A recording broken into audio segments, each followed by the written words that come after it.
Okay, my peoples, today's episode is not just about story time. This is Brooklyn story time with a Haitian twist. We are talking about love. We're talking about heartbreak. We're talking about the kind of friendships that you have. One time you crying, 1 minute, and then the next you ready to fight your ex on the next, okay?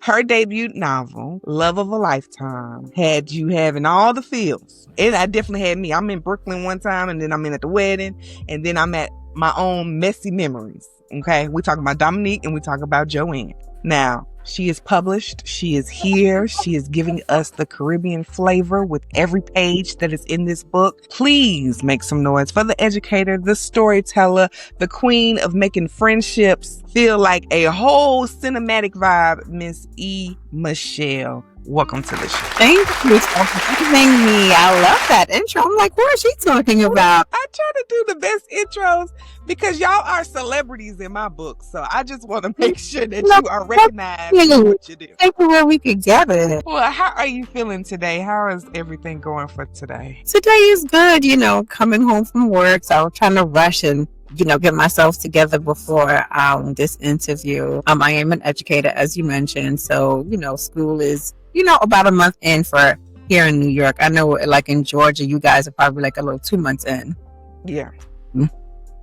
Yeah, we're still navigating and figuring out the school year. Okay, well, cool. So we got our educator. So like when we are talking about this book, for those who haven't read this book already, can you kind of tell us a little bit, like a brief synopsis of what the book is about? So the book is about two best friends, Dominique and Joanne, and I feel like it goes from their teenage years through adulthood, and it's navigating their friendship, heartbreak, and love, right? So the journey they go on together, and heartbreak, and then supporting each other through that, finding love, finding the courage to go back out there, and being able to lean on each other. Both of them are Haitian women. I'm Haitian. And although the book, it didn't have a heavy focus on being Caribbean or being Haitian, but I just wanted to have something about Haitian characters, right? Because a lot of times you don't really read novels with Caribbean characters. So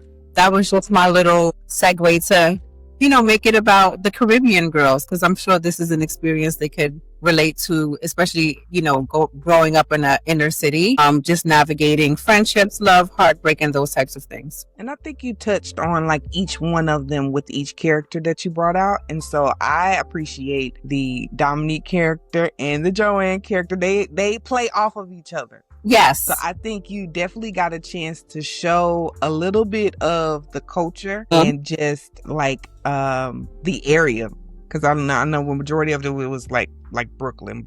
In Brooklyn or the city, yes. Okay.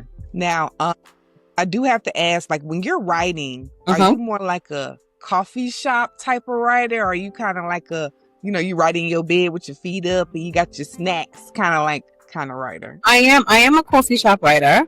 And I would say I do my editing in bed or in my lounge chair. But as I was working on writing this book, I would go through little coffee shops in Brooklyn. I'm not a coffee drinker, so I might have some hot chocolate or tea and just be there for hours, just like in the zone, right? So it gave me an opportunity to check out. And I did a lot of Black-owned coffee shops too while I was working on it, just to support other Black businesses. I love that. And I did a lot of it during the summer when I was on vacation from work. So, it was interesting just to see, because as I see people in the coffee shops, I'm like, oh, I wonder what they do for a living, because I know why I'm off from work, but it was... But yeah, I'm definitely a coffee shop person because I feel like it's a different surrounding. So you have nothing to do but focus. At home, be able to edit, but sometimes at home it's distracting because, maybe the phone is ringing or this. And I'm already knowing. Coffee shop if I needed to get focused. And it puts you in a better mindset. Sometimes we have to leave the house in order to actually get some stuff done. Yeah, and you know what it is? I feel like when you go to the coffee shop and have your laptop on the desk, you feel like you're there for a purpose, right? So you get it done. It's harder to get distracted because, you're looking at people or different things, but you have your laptop in front of you and you want to, let's say if I might go to the coffee shop and decide like I want to get 20 pages done, or I would set, goals for myself as well. Before we get back into the show, let's take a brief moment to shout out today's sponsor, OCO Bay Publishing. Now, if you're a reader who wants more than the same recycled stories, this app is about to be your new best friend. Now, whether you're Team Android or you're Team Apple, OCO Bay is right there in your pocket, ready to keep you hooked. Now, you can listen to bold, new generational authors on the go, perfect for commutes, workouts, or just zoning out. With a simple click, you can take a character you love from ebook to bookstores, grabbing a physical copy without even missing a beat. And if you're looking for connection, OCO Bay opens up an online community of readers and writers from around the world, all sharing fresh, fearless stories that break out of the usual mode. Getting started cannot be easier. All you got to do is head over to the Google Play Store or to the Apple App Store, search OCO Bay Publishing, hit download, and dive right in.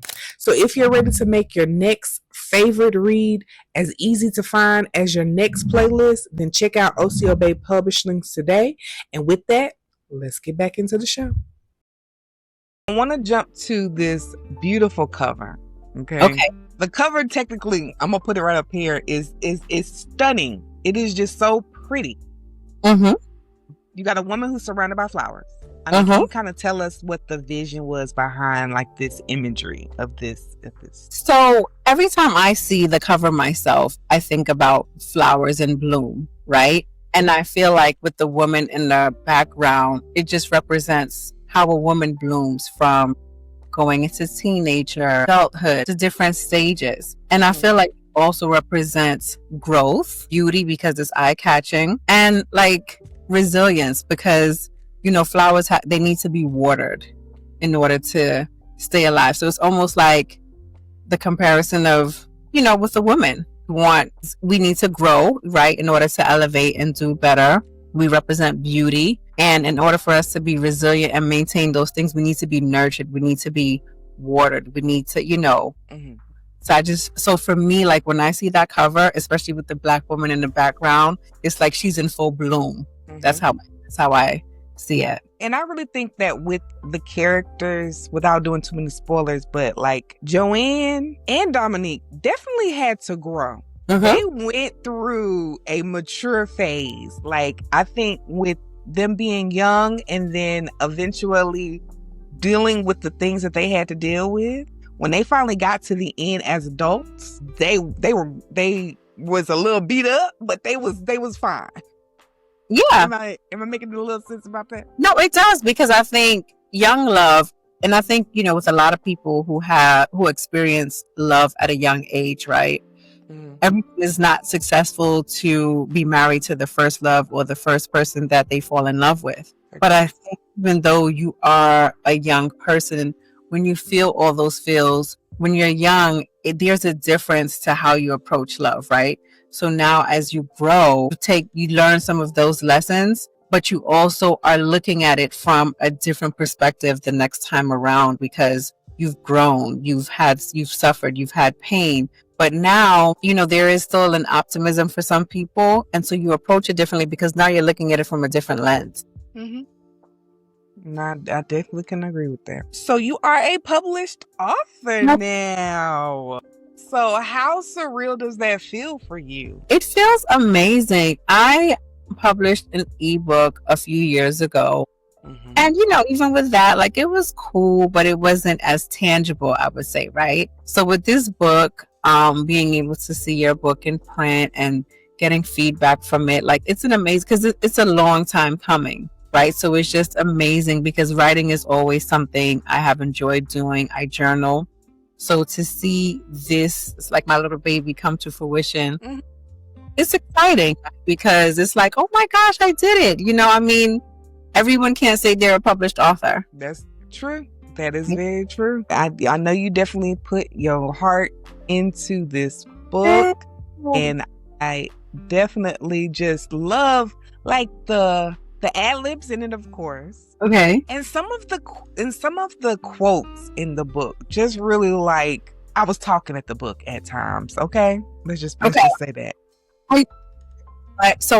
It's funny you mentioned the quotes, right? Because these are fictional characters, but are very much real. Like those are things that I might say or things that people have said to me. So I felt like even though they were characters, putting in the quotes just made you kind of like relate to it a little more because you've probably heard that before, or so it's like now, there was one that I didn't really. It wasn't like I haven't heard it before, but it kind of took me off guard because I know he just didn't say that. And I'm thinking, if it's okay, I wanted to just do like maybe like one or two quotes. Like Kenneth particularly, because he got on my nerves the most. When he's over here speaking and he's like, well, we might as well talk right now. He explained that he had cheated on me in the beginning of the relationship because he didn't know how far it would go with us. But it was really shouldn't count because we wasn't having sex yet. That to me was so strange because here you thinking, we not supposed to be having sex before. Well, you had sex before, you had sex before the relationship part, and then afterwards, then you finally say something to the effect like, "Well, that don't count. I wasn't with you anyway." Yeah, but you know what's crazy? Because I know I've definitely heard this before. Like sometimes people, they call it like the dating phase, right? So like when you're dating, anything goes because you haven't established exclusivity yet. And for some people, I've definitely heard like, homeboys say like, yeah, I mean, a relationship doesn't start for me like if we're not intimate.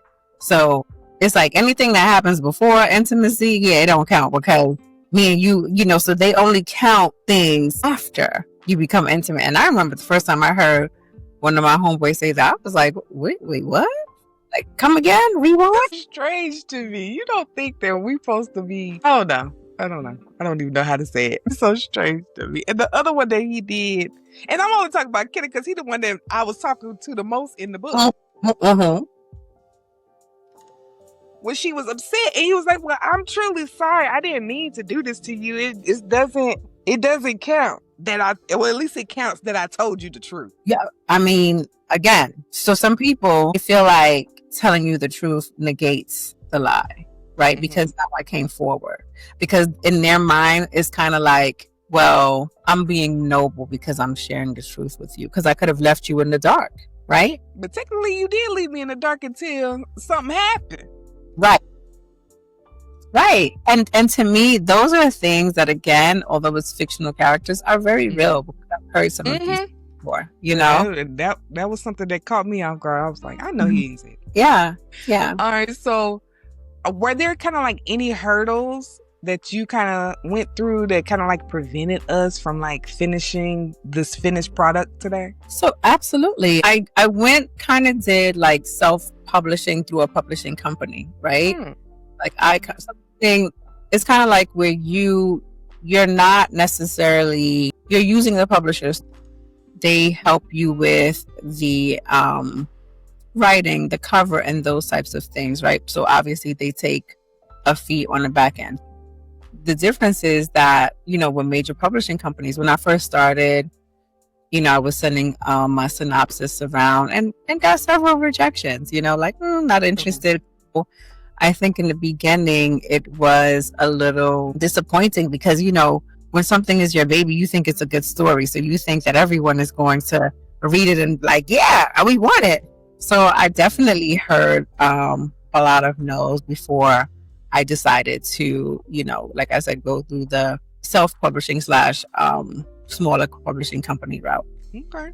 Well, I mean, that's good to know. And it's good for our listeners who might, want to write the book.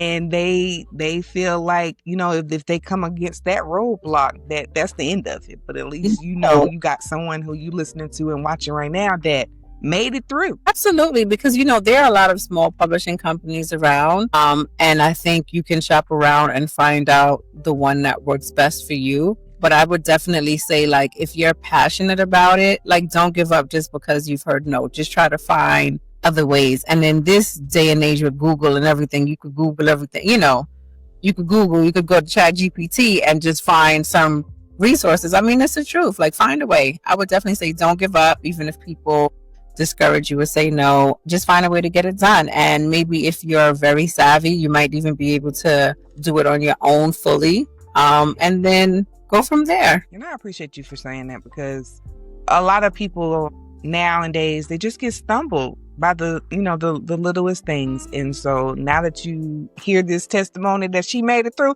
you can do it too. No, I was saying absolutely. Like, I think sometimes it does get discouraging, and it's not easy, but I think when you are really passionate about something, you find a way to get it done. Amen. Now we're gonna go to the spicy scenes. How fun was it to write those? Like, did you need some music? You need some, some wine. You need some vibes. How you was able to write those?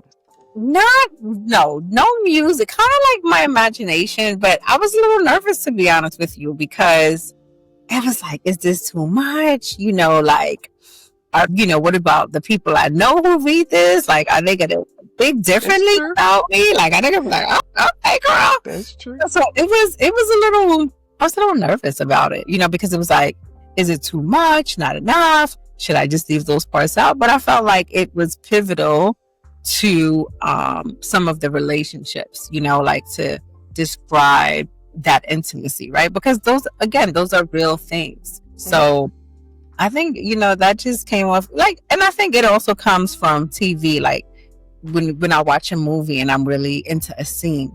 So for me, like when I write, I'm very visual. So I'm thinking about certain things I may have seen or read or, so that was how I kind of came about and that. I think you did really good at that part too, as far as like painting the scene. Okay. When we're flowing, and it was like effortless almost, like, because it kind of transitioned really well. You didn't have like those blocks where it was like, how we get from here to here, because some writers, they might do that, but you flowed, and I think that it was very good how you just pictured, when they were eating, or if we was at the wedding, or if we was at date. I think you did really, really good. If you saying this is what, your second book? Well, my ebook is like 10 pages, so it was just kind of. It's your first book then? It's my first book. It's my first official book. Yeah. Now, out of these characters, because they was wild. Now talking about Joanne and Dominique, the men was wild too. But out of all of these characters, who would you say that you were more like? I would say I'm more like Dominique. Expecting that one now. Oh, because I felt like Dominique had, a stronger personality, of a go-getter, and and she just kind of had a way about her, right? I felt like Joanne was kind of like the opposite. Not to say more reserved, more shy. And I mean, I'm some of those things too, but I feel like if I had to relate to one person more, it definitely would be Dominique. So you feel like you're more of an extrovert, almost like an introverted extrovert. Like, that's how I describe it all the time. I am. Because like, I have my moments, like, I call it my hibernation season. Living in New York is cold, and when winter time comes, I'm inside. Like, unless someone is having an event, I don't even want to go outside. It's cold. Like, I'm good. But as soon as the sun pop out a little, she's outside. You know what I mean? She's outside. And I love that. You caught me off guard, because I was thinking you was going to be more like Joanne, but y'all read the book and y'all tell me. I really liked it. Yeah, appreciate it. So now let's talk about your roots. You got this Haitian heritage, Caribbean American culture, and it shines through the book in kind of like a subtle type of way. It's not in a big, powerful way. But how important was it for you to kind of like capture, that representation on the pages in this book? That's, as I said, so I am, I was born here in the States. My parents are Haitian. So it was, kind of the juxtaposition of those two very contrasting cultures, right? Because my parents were very certain, this not how we did things in Haiti. And, I'm growing up like, well, we're not in Haiti, so we had to find a middle ground, because honestly, I do appreciate my Caribbean values and roots, because I feel like that's what shaped me as an individual. But as a teenager, I didn't always appreciate it, right? Because it was just like I need to stop, with all of that. But I've always been an avid reader and writer, and I do recall growing up, I can't ever say I've picked up a book and we're not there was Judy Blume, there was Coldly Spencer Ever, but I can't say I've ever read any books where there was a Haitian girl like me, or a Haitian American girl. So for me, I felt like when I wrote this book, when I started to write this book, like we experienced the same things that other people experience. But I never felt like there was anyone who was including us in that narrative. Like now, obviously, we've progressed and there's other Haitian authors who write about those experiences. But growing up, we didn't have it. So I just wanted to put this book out there as, for all women, but just for young women, young older women like who are Caribbean, who are Haitian, and who kind of had the Caribbean American experience, whose parents, whether they came here at a young age or whose parents migrated and kind of, had to live those two lives, like when you had these parents and you had to maybe sneak to do certain things because your parents wasn't with it. And I appreciate you for sharing it because it's definitely, like you said, I've read plenty of books and I've never heard it. Thank you. And even it just shows it. Of course, it had it, starting off on the back. I normally don't read the backs of the books, but I just go in blind. So, but when I opened the book, and I think like right there in the dedication and the foreword, you kind of had it in there before we got into the first chapter.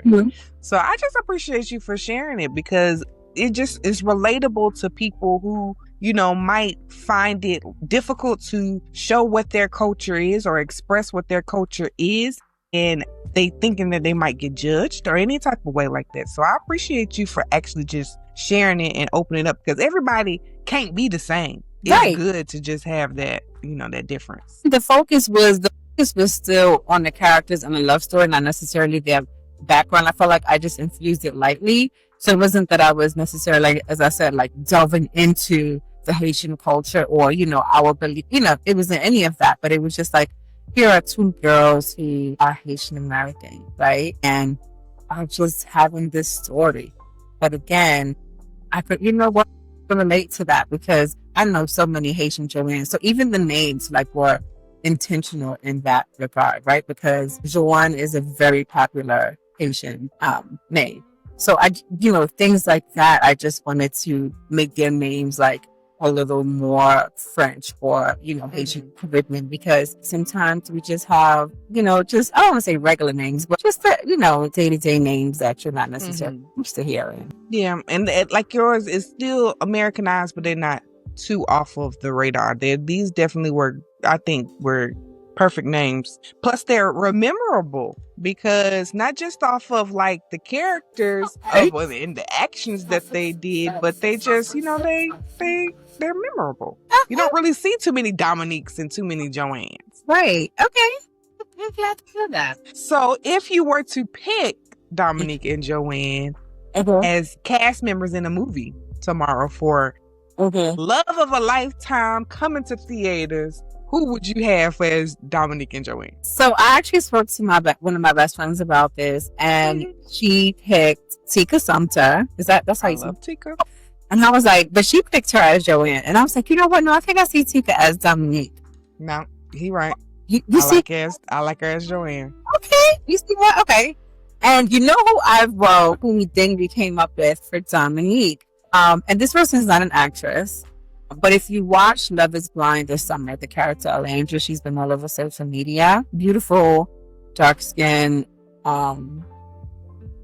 elite Southern girl. And I don't know, maybe because she's kind of fresh on the scene, there's something about her aura that I could also... my Kimmy? No, her name is Olandria Carthen. She was on Love... I'm sorry, what did I say? Love is Blind? Yeah. No, Love Island, sorry. Oh, I don't watch it. Love Island, that's super teeny. But I'll look it up and probably put an insert somewhere right here. So Love Island, season 7. Her name is Alandria Carthen. I could definitely see her as Dominique. Okay.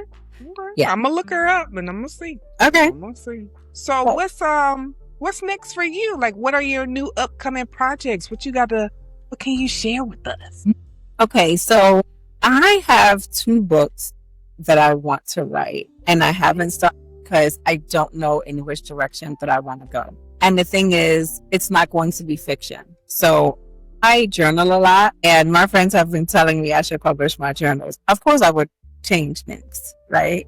Of course. That would be a story in and of itself. So I've been thinking about it and thinking about how I could go about it and not get sued, because I don't want anybody.